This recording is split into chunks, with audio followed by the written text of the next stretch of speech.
The book is, the title is The Blue Shirts, Adrien Arcand, Fascist Anti-Semitism in Canada.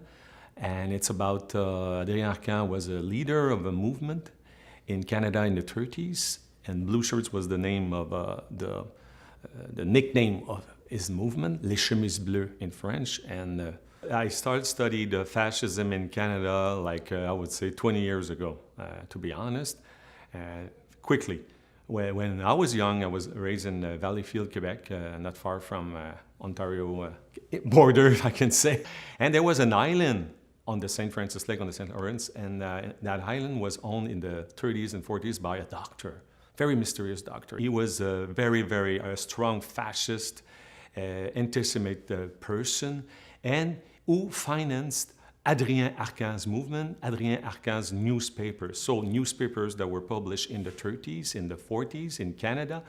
And those newspapers were very fiercely anti-Semite, pro-fascist, anti-communist. And then that's how I get in contact and very interested by that issue. In the 30s, not only in Quebec, in Canada, and almost everywhere in the Western civilization, during the economic crisis, we were looking for a scapegoat. And that scapegoat at the time was the Jew. And that's how it started. And he was arrested, Arcand was arrested in 1939.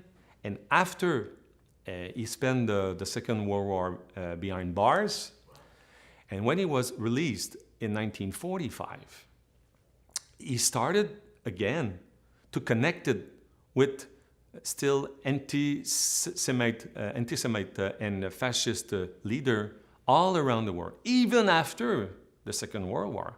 So we thought that in 1945 everything was over with the end of the Second World War. No, wrong, because he got linked with the most important was we call the negationist, okay, and then that's how he got connected with a person, a German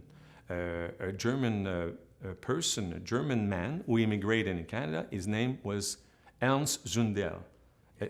And Ernst Zundel declared during an interview in the 50s that Adrien Arcand was his mentor, even his tutor.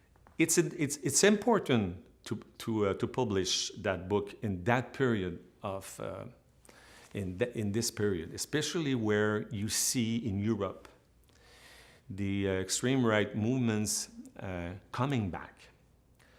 You can see it not only in France, you can see it in Italy, you can see on England on a very important democratic party where there's a big tradition for democracy, where 15%, 16% in Germany of the extreme right party has 15%, 16% of support.